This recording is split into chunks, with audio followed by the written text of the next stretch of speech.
last week, ano, nung when we saw that they were already ready para makipag-usap, we asked them, ano, certain inputs sa mga information na nakukuha natin about the movement ng kanilang former group.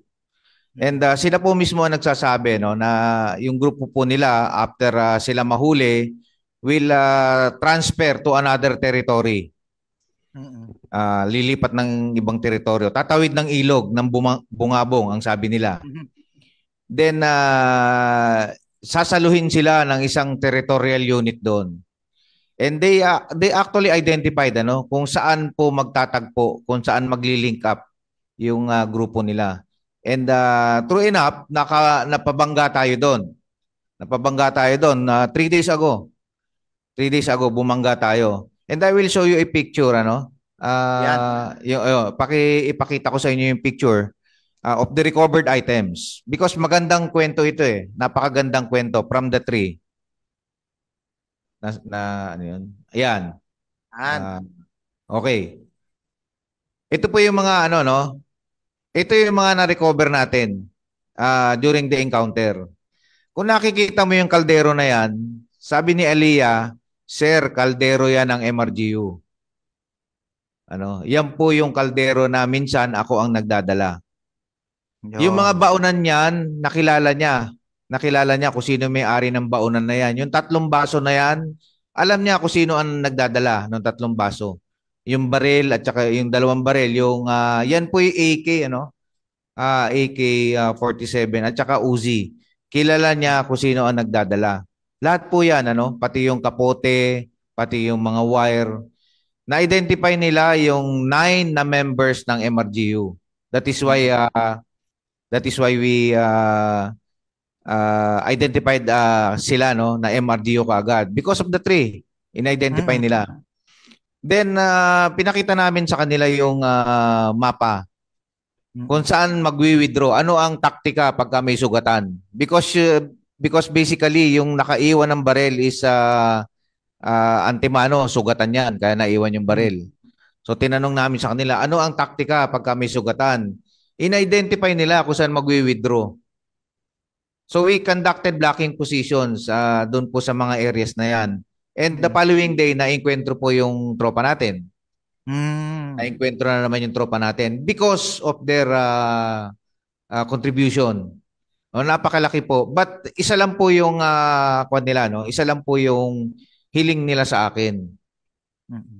They are doing this, ano? Tumutulong sila para maisalba yung mga iba nilang mga kasama.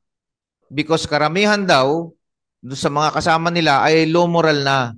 Gusto na rin bumaba. Pero hindi Mm-mm. lang nabibigyan ng pagkakataon.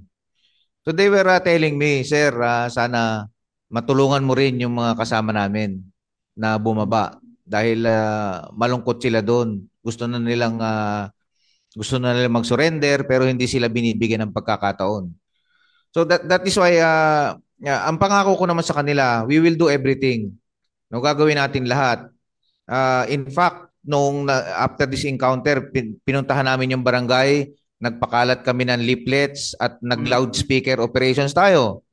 Ano, Mm-mm. sinabihan natin yung mga tao na kung meron silang makita na sugatan, ipagbigay alam sa army kaagad para naman na mapagamot natin. So yan po yung ano natin, that is how we try to help them. For me, ano, napakalungkot isipin, ano, na I arrived here 6 months ago. Ang una ko pong kasalamuha na magulang ay noong tinurn over ko yung bangkay ng kanyang anak na napatay sa engkwentro. Yung anak po niya ay isang TUP student, medtech, medtech pa yon. PUP Sayang. pala, PUP, medtech. Namatay sa encounter. Na-recover namin yung bangkay, dinala namin sa morgue, binilhan namin ng kabaong, inayos namin, and dumating yung mother, kasama yung karapatan. Ay tinurn over po namin yung ano, yung bangkay and she was very thankful. Papasalamat siya. Magkahalong lungkot at saya. Saya dahil finally makakauwi na yung anak niya lungkot dahil bangkay na may uuwi niya. And 6 months after, ito naman, the next encounter with parents. Happy parents, ano? Happy parents. Dahil na-rescue natin yung kanilang mga anak. So that is what I'm telling my battalion commanders now. I think we should change the phase, no? Palitan na natin yung style ng operations natin because not all of the armed group, not all members of the armed group are willing to fight. Yung iba ay napipilitan lang, ano? It is actually more of a rescue mission para sa mga napipilitan lang lumaban. And we will give them all the space, ano, para makapag-surrender sila. Even in the heat of battle, kahit nasa putukan, we will give them space to surrender. Para lang po may pakita natin sa kanila na yung the government is still looking after their welfare. Kahit na sila po ay humawak na armas laban sa gobyerno.